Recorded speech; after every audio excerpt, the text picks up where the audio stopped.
Hola amigos de Invictus y bienvenidos al video de hoy. En esta ocasión el propósito es recorrer de forma general la interesante perspectiva ética y política del psicoanálisis. Es decir, la idea es poder abordar desde qué lugar lee a la subjetividad el psicoanálisis, y más propiamente al sujeto. En tanto es este el término que se utiliza para referirse a esa dimensión que habla y que expresa lo inconsciente en el yo de una persona, según esta teoría. Hemos elegido hablar del psicoanálisis, porque creemos que representa una versión alternativa a los discursos de la época en que vivimos, últimamente teñidos del imperativo del rendimiento y la autoexigencia, los cuales no tienen en sí mismos nada de malo, pero recaen siempre sobre el yo del sujeto. Y los problemas vienen justamente cuando algo del yo fracasa, o justamente no puede vehiculizar la existencia a modo de encadenarla al deseo. En este aspecto, podemos decir que las nociones de yo fuerte y autónomo, la creencia en la necesidad de un rol paterno sólido y toda idea de puerto de llegada de una subjetividad adulta y lograda, queda desplazada en el psicoanálisis, ya que eso sería tener un ideal o una ideología de cómo debería ser alguien, y si en algo se caracteriza esta praxis es en desmarcarse de trabajar con ideales, los cuales son, en definitiva, siempre subjetivos. En esto también, el psicoanálisis se diferencia con la psicología, en la medida en que esta última sí tiene un ideal de lo sano, lo conveniente, lo exitoso, lo deseable. Si pensamos en él, y tenemos en mente esa estrategia que serviría para llegar a la versión adulta definitiva, o lo relacionamos a una persona que solo habla de su niñez. Desnaturalizamos el psicoanálisis y lo reducimos así a no ser más que una herramienta al servicio de un ideal de rendimiento, o a reducirlo a un prejuicio social. Pero esta posición la podemos fundamentar solamente a partir de su hermenéutica y sus fundamentos teóricos. De lo contrario, corremos el riesgo de tomar el relevo de la policía y de la Iglesia en su función de control social. Podemos plantear que, en el video de hoy, el objetivo no es defender al psicoanálisis ni atacar a la psicología, sino a una forma de hacer psicoanálisis que podríamos llamar, parafraseando al director de cine sueco Stieg Larsson, la de los hombres que no amaban el inconsciente. Y no lo aman porque en lugar de escuchar el inconsciente de las personas que sufren, ayudarles a despejar la niebla y encontrar su propio camino, ellos les aconsejan, los dirigen hacia lo que para ellos es un bien, como podría ser casarse, divorciarse, a que tengan hijos, a que tengan un hobby, a que vayan al gimnasio, etc. Les hacen creer por un lado en la fantasía de que existe el buen camino, el cual no existe, pero además en la de que va a haber siempre alguien ahí cuando lo necesiten, o en la otra fantasía de que existe alguien que sabe lo que uno tiene que hacer o decir, o qué decisiones tomar. Lo que todos sabemos que es una falacia, es decir, que si tú le preguntaras a cualquiera, ¿de verdad crees que hay alguien en el mundo que sabe lo que tienes que hacer? Te diría que no, que esa creencia es infantil. Pero luego, ya metidos en el barro, hay que ver qué empeño ponen algunos y algunas en que el psicoanalista, o un amigo, o su madre, les digan la solución correcta a su problema. Y si no se la dices, se enfadan contigo un montón, como si la supieras y no se la quisieras contar. En este pequeño recorte, podemos plantear, la lectura ética del psicoanálisis se para en la estructura de la posición en el mundo y ante sí mismo de una persona. Persona que como término siempre engaña y es una máscara, en la medida en que para esta teoría el partido lo juegan también otras instancias que superan al yo, pero que se expresan en él. La posición de suponer que alguien sí tiene las respuestas es una suposición infantil, y he aquí toda una lectura y toma de posición del psicoanálisis en leer de este modo las cosas.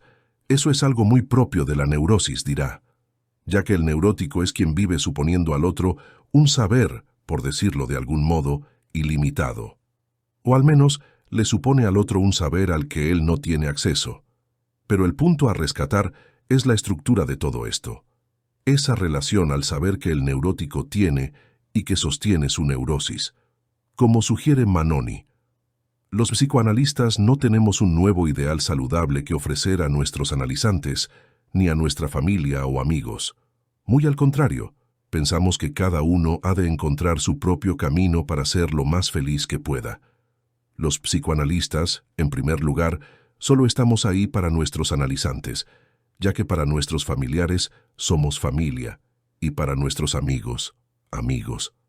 Y no estamos ahí como sabios serios y reconcentrados, como fingiendo con nuestra actitud que sabemos todo y de todo. En ese sentido, la ética del psicoanalista, que digamos practica un psicoanálisis que éticamente está encuadrado, busca para sus analizantes la disposición de animarles a seguir un camino propio, para tender una mano cuando se abre un barranco al inicio o en mitad del recorrido, y que puedan dar el salto al otro lado. O bien ayudarles a fabricar un puente que haga ese pasaje menos duro. Los psicoanalistas no estamos ahí para compensar nuestros complejos, haciéndonos pasar por gente que lo sabe todo o casi todo, plantea Manoni. Al contrario, un psicoanalista que, siguiendo la metáfora del director de cine sueco, ama el inconsciente, es el que está dispuesto a dejarse sorprender por lo que aparece en cada sesión, el que deja en suspenso su propio saber para señalar al analizante que habla el saber sobre sí mismo que asoma tras sus palabras. Porque la metáfora de amar al inconsciente tiene que ver con dejarse sorprender por su saber. Es por eso que el obsesivo se cuida de tener un traspié en su discurso. Hay algo en el que sabe que de sancionarse eso que pueda escaparse, podría llegarse a una verdad que denuncie por entero su defensa subjetiva. Para finalizar este breve desarrollo sobre la ética del psicoanálisis, tomaremos la cuestión del no saber lo que se dice.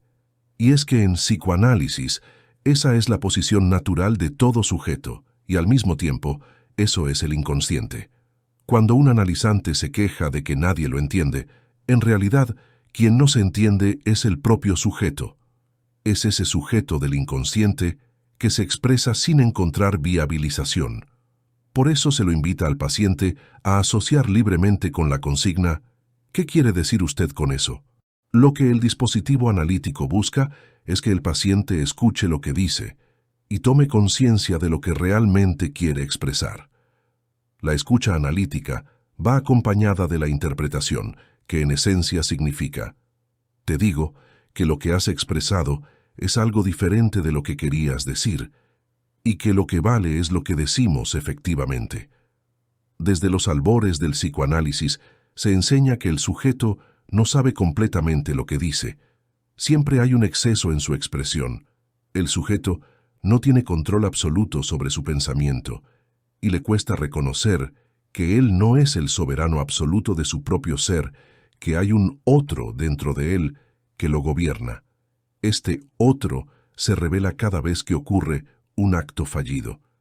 El sujeto quiere decir una cosa y termina diciendo otra, como decir mi madre en lugar de mi mujer, o decirle mamá a la pareja. El otro dice algo distinto a lo que el yo quería expresar. El otro es más poderoso que el yo.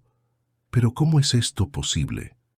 En el interior de cada uno de nosotros reside un otro, por eso Lacan lo escribe con mayúscula, más influyente, que actúa sobre el yo del sujeto y a pesar de éste. Este otro es la otra escena de la que hablaba Freud. Lacan lo llamó el sujeto del inconsciente. En análisis, el sujeto puede expresar todas sus ideas sin asumir plenamente la responsabilidad de lo que dice.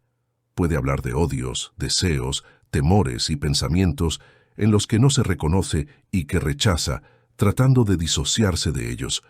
No estoy ahí, soy inocente, no soy yo, pareciera decir. Sin embargo, el análisis no se limita a producir declaraciones de las cuales el sujeto no se hace cargo, porque esos enunciados son relevantes para él, aunque no lo reconozca de inmediato. Este es el sujeto del inconsciente que lo habita, de la misma manera que no elegimos nuestro juicio sobre alguien a quien conocemos. Eventualmente, y sin un juicio moral del analista, durante el proceso terapéutico, el analizante llega a reconocerse en lo que dice, incluyendo sus odios, temores y deseos. En resumen, el sujeto no sabe lo que dice, porque nuestras palabras son el resultado de procesos inconscientes que ocultan nuestros deseos y conflictos internos, o al menos esa es la teoría psicoanalítica.